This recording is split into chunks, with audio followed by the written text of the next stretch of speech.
최근에 이 통증의 정의가 새롭게 좀 바뀌었습니다. 뇌가 만들어내는 불쾌한 지각. 지긋지긋한 통증을 잠재우고 활기로 치워드리겠습니다.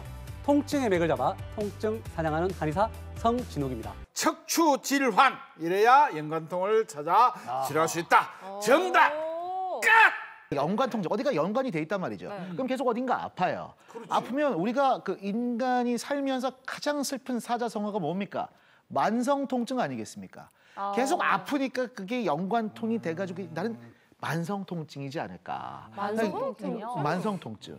저는 노인 질환, 노화 질환 이런 걸로 한번 가보겠습니다. 원장님, 도대체 이 네 글자는 뭔가요? 만성 통증, 연관통을 찾아야 해결할 수 있다. 만성 통증입니다. 대박. 진짜요? 맞춘 거 아니에요? 한 거잖아. 와, 만성 통증이라고 하면 좀 오래된 통증이다 이런 뜻인가요, 원장님? 우리가 아프면 아픈 곳을 치료하죠. 네. 등 아프면 등 치료하고, 허리 아프면 허리 치료하지 않습니까? 자, 그런데 아픈 곳을 이렇게 오랫동안 치료했어요. 한 6개월 이상 치료했는데도 불구하고 통증이 지속된다. 그럼 의학적으로 만성 통증이라고 하거든요. 최근에 이 통증의 정의가 새롭게 좀 바뀌었습니다.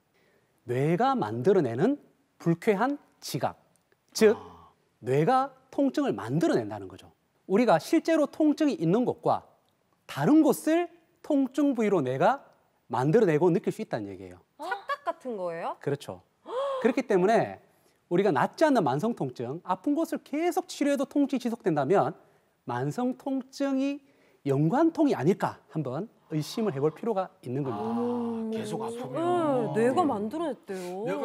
안 아픈데 왜 이게 쓸데없는 짓을 해가 그런 일이 생기게 만들어요? 이런 겁니다. 우리가 이제 칼로 손가락을 베이면 손가락이 아프지 않습니까? 이게 단순 통증이에요. 뇌가 이걸 바로 느끼는 거 맞습니다.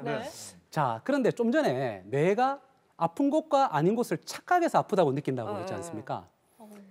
이건 뭐냐면 우리가 인간이 진화를 하는 과정에서 뭔가 효율을 추구하는 과정에서 생긴 거예요.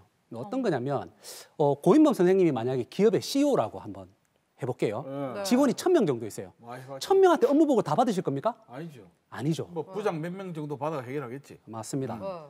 마찬가지로 우리 몸도 모든 감각기관이 뇌와 연결이 된다면 아마 신호체계가 너무 복잡할 겁니다. 그래서 효율을 추구하기 위해서 모든 신호를 척수로 보냅니다. 즉, 이 척추, 모든 신호를 척추로 다 보내요. 이 척추에서 뇌로 쏘아 올리는 구조로 되어 있어요. 이렇게 척추 안에 이 척수라는 게 있는데 이 척수 안에 시냅스라는 기관이 부서장 역할을 합니다. 이 시냅스라는 기관은 한 시냅스가 1000개의 감각기관과 연결되어 있어요. 1000개로부터 오는 감각 신호를 받아서 뇌로 이렇게 보내주는 그런 역할을 하는 부서장인데 그러면 이 뇌는 이 시냅스라는 척수 안에 있는 기관에서 이제 보고를 받는 거죠. 자, 그런데 이 보고가 하는 과정에서 오류가 생기는 겁니다. 통증이 아닌 곳인데 신경만 공유가 된 곳이에요. 예, 신경은 같이 지나가요. 그런데 그렇죠, 연결되어 있는 거죠. 그러니까 다른 부위의 통증을 통증이라고 느껴버린 겁니다. 뇌가. 그러니까 뇌가 착각을 하는 거죠. 그렇게 이제 이게 예를 들어서 척추에서 출발한 노선버스가 가는 길에 턱도 있고 이마도 있는데 뇌에서 볼 때는 같은 노선버스니까 턱인 볼떡인데 이마로 착각할 수 있다 이런 딱 논리네요. 맞습니다. 아주 정확하게 표현하셨습니다. 비유 완전 최고다. 진짜 최고네요. 비유가 정확하시네요. 노선버스. 그러면은 혹시 공클 보시는 분들 중에서도 연관통? 이거는 좀 생소하다 이렇게 느끼시는 분들이 많으실 것 같거든요. 그러면 우리가 평소에 좀 흔히 느꼈을 법한 연관통 예를 들면 어떤 게 있을까요? 나 두통. 그렇죠. 맞아요? 두통 굉장히 흔합니다. 그죠? 그리고 그래요? 목 통증 굉장히 흔하죠. 진짜 자, 그런데 이 두통하고 목 통증이 이 상부 승모근, 어깨 근육의 통증점 때문에 이 두통이나 어깨, 목 통증이 같이 생길 수가 있어요. 그래요? 이게 이제 어깨 때문에 생긴 연관통이 생길 수가 있고요. 그리고 왜 어깨 쪽지 아프신 분들 정말 많잖아요. 어깨 쪽지 저도 이쪽. 아파요. 목 옆에 있는 사각근이라고 해서 이 사각근의 통증 유발점 때문에 어깨 쪽지 뒤쪽으로 이제 연관통이 나타나는 경우예요. 그런 경우에는 이 사각근을 치료해주면 어깨 축지 뒤쪽 통증이 그 자리에서 바로 좋아지는 거 확인이 됩니다. 바로 즉각? 네, 바로 그 자리에서 좋아집니다.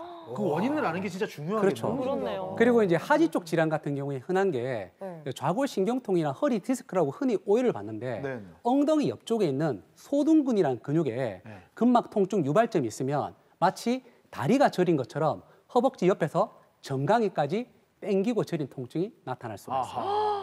운동 심하게 할 때 한 번씩 여기가 그러니까.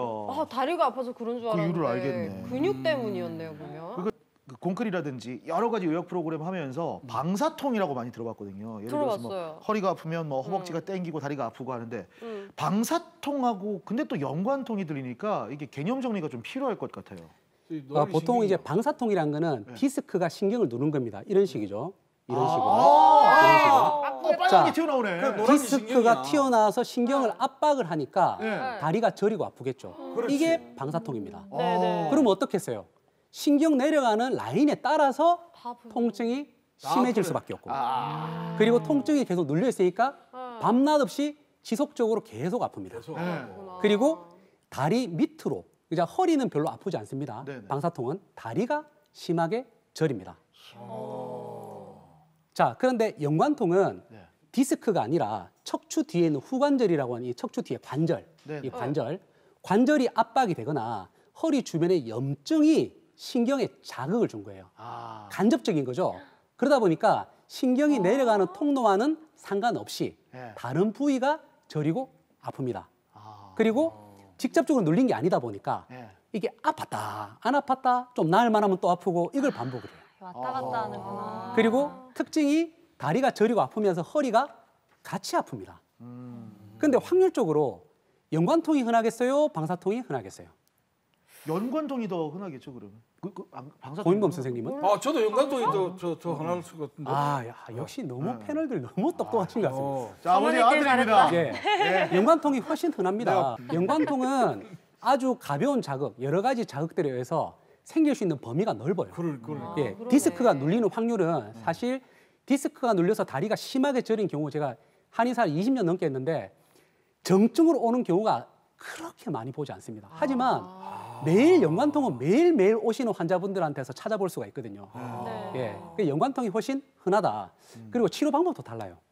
방사통은 디스크가 눌린 거니까 수술해서 디스크 눌린 부분을 잘라내는 치료를 한다든지 아니면 감압을 해서 떨어뜨린다든지 신경 차단술이나 신경 성형술 같은 치료를 하게 됩니다. 그래서 수술하고 재활도 해야 되겠죠. 근데 연관통 같은 경우에는 수술은 절대 필요가 없어요.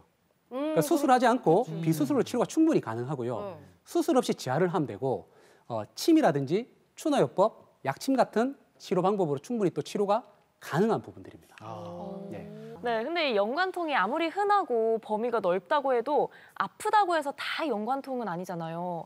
단순 통증이랑 연관통을 어떻게 구분하면 될까요? 단순 통증은요, 환자가 아픈 곳을 정확하게 찝습니다. 그리고 제가 거기를 만져봤을 때 여기 아프시죠? 해서 만져보면 실제로 환자가 아프다는 부위에 정확하게 통증이 있습니다. 그게 단순 통증이죠. 근데 연관통은 선생님 환자분이 여기 아파요 했어요. 그래서 제가 이렇게 눌러보면 여기 아파요? 여기 아파요? 찾게 됩니다. 못 찾아요, 아픈 곳을. 애매한 거죠. 아프긴 아팠는데. 그렇죠. 통증의 이게 범위도 넓고 애매하게 호소합니다. 그게 연관통 특징이에요.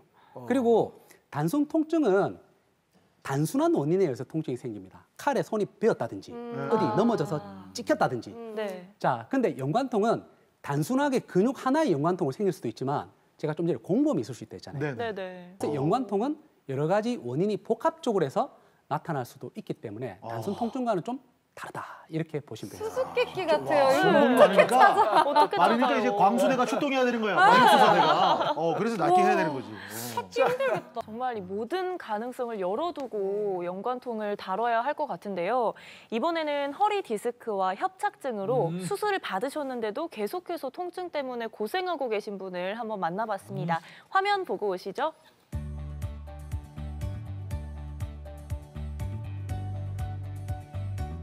이 환자분은 2년 전에 협착증으로 수술을 받으셨는데요. 계속해서 골반 통증과 다리 저림은 이어졌다고 합니다. 길을 걸으면은 걸음이 똑바로 안 걸어지는 거예요. 자꾸 옆으로 넘어가면서 그러면은 이제 2번을 수술했는데 3번째는 수술을 할 수가 없는 입장이에요. 그래서 이래가지고는 안 되겠다. 그리고 너무 이제 이게 완전히 에너지가 다 고갈이 돼버리니까 이 사람이 숨을 쉴 수가 없는 거예요. 너무 힘들어가지고.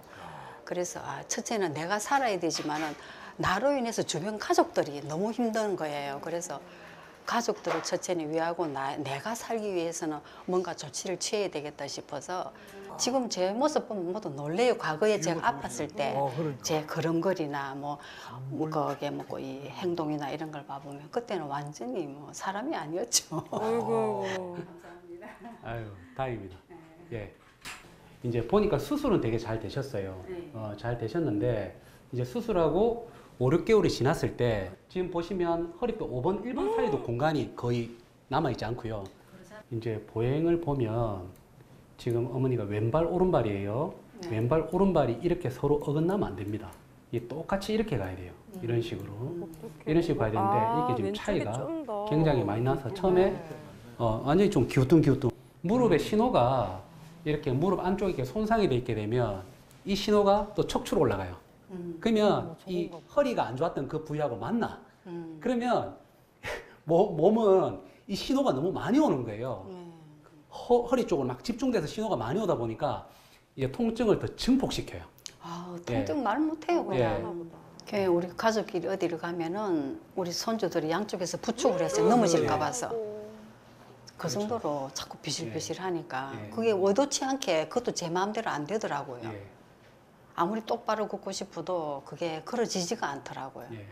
근데 정말로 지금 너무 감사하죠.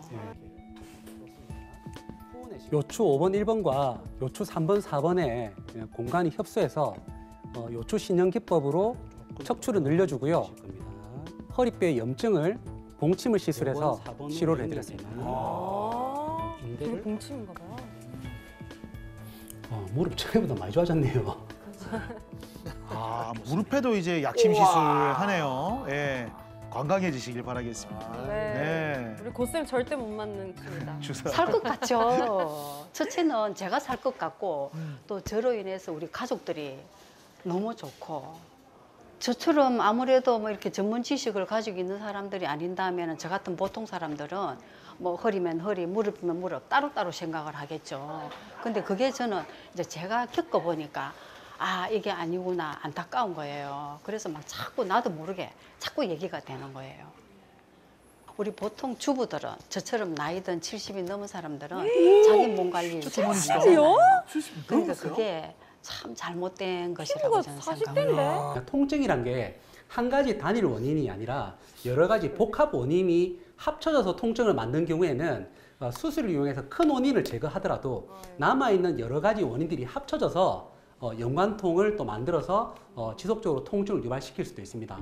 어떤 한 가지 방법을 고수하지 마시고 아픈 곳만 계속 치료를 한다든지 이렇게 해서 호전 반응이 없다면 분명히 원인이 숨어있기 때문에 그 숨어있는 원인을 찾으려는 노력을 끊임없이 하고 절대 포기하지 마시고 그런 원인을 찾아서 치료하면 얼마든지 좋아질 수 있으니까 용기를 가지고 원인을 찾는 시도를 계속 해보시기를 권해드립니다. 이 허리 통증이 있어가지고 허리가 아파서 이렇게 다리 쪽으로 통증이 나타나는데 또 다른 쪽으로도 통증이 나타날 수도 있나요? 그렇죠. 이렇게 허리가 아프신 분들이 이제 허리만의 문제가 아니라 사타구니 쪽이라든지 골반 쪽으로 나타날 수 있고요. 허벅지나 무릎에도 통증이 나타날 수 있고 그리고 정강이 쪽 그리고 발목이나 발바닥 쪽으로 통증이 나타나시는 분도 많아요. 그게 꼭 신경통이 아니라 연관통으로 이래서 방사통 아닌 연관통으로 해서 이렇게 나타날 수 있다는 거죠. 근데 앞에 우리 봤던 저 어머님은 허리가 아팠는데 무릎까지 통증이 있었다고 했잖아요. 그래서 같이 치료를 했는데 근데 이게 연관통이 있으면 원래 통증 부위가 더 아픈 겁니까? 통증이란 거는 한 가지 강력한 단일 원인에 의해서만 생기는 게 아니라 여러 가지 경미한 원인들이 가중돼서 복합적으로 증폭시켜서 나타날 수도 있거든요. 예를 들면 뇌가 느끼는 어떤 통증의 역치란 게 있어요. 기준치예요, 기준치. 이 기준치를 만약에 무릎도 아프고 허리도 아프고 골반도 아프고 발목도 아파서 30, 30, 30, 30, 120 정도 되잖아요. 근데 100을 넘어가면 아픈 거죠. 근데 만약에 그 중에서 누구 하나가 점수가 더 올라가 버려요. 30점이 40점이나 50점 돼버리잖아요. 그러면 이 기준치를 계속 넘어버리기 때문에 다른 군데서 점수를 빼도 다른 군데서 또 통증을 또 만드는 점수가 올라가니까 계속적으로 아플 수 있는 거예요. 예, 그래서 아플 때 허리만 치료할 게 아니라 무릎도 치료하고 아픈 발목도 치료하고 다 치료해줘서 뇌의 흥분을 좀 깔아앉히면 신경의 흥분을 깔아앉히면 통증이 더 줄어들 수 있어요. 와, 너무 이해가 된다. 그렇네요. 아까 그 환자분은 네. 일단은 주된 원인은 허리였잖아요. 근데 무릎에도 약침을 놔주셨거든요. 예. 연관통이 좀 범위가 넓어서 그러신 건가요? 자, 연관통이 있을 때 보통 초기에는 이제 연관통 해당되는 부위만 치료하면, 그러니까 원인이 되는 부위만 치료하면 좋아집니다. 두통이 있는데 턱이 원인이면 턱만 치료하면 두통이 좋아진다고요. 자, 그런데 시간을 끌어버리면 어떻게 되냐? 통증의 기전은 이런 식이에요. 말초신경에서 네. 이제 신호를 보내면 이게 1차 신경을 타고 뇌줄기로 갑니다. 그 뇌줄기에서는 2차 신경을 타고 중추신경계로 와서 이 중추신경계에서 대뇌로 통증을 갖다가 이렇게 전달하는 그런 시스템인데 이게 2차 신경이 통증이 오랫동안 계속적으로 신호가 올라오면 지치고 힘들고 민감해져요. 그래서 2차 신경이 민감해지게 됩니다.